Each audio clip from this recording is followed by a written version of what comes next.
বেগম খালেদা জিয়া অংশগ্রহণ করবে।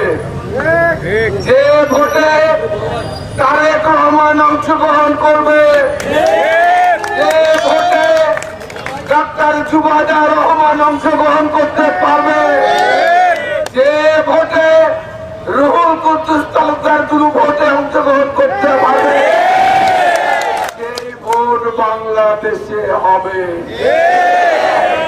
এই ভোটের জন্যই তো আমরা আন্দোলন করেছি। ইনশাআল্লাহ অতি সত্বর এই নির্বাচন বাংলাদেশের মাটিত হবে। জনগণের ভোটে কখনো আপনি ক্ষমতা আসতে পারবেন।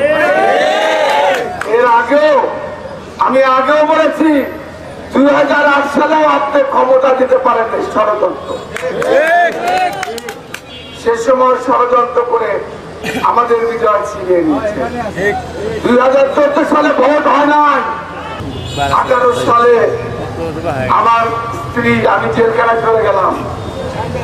বাড়ি থেকে বেরোতে গুলি করেছেন, বাড়ি থেকে বেরোতে এমপি হয়ে গেলেন। 2024 সালে একই পার্টি জানি নির্বাচন করলেন।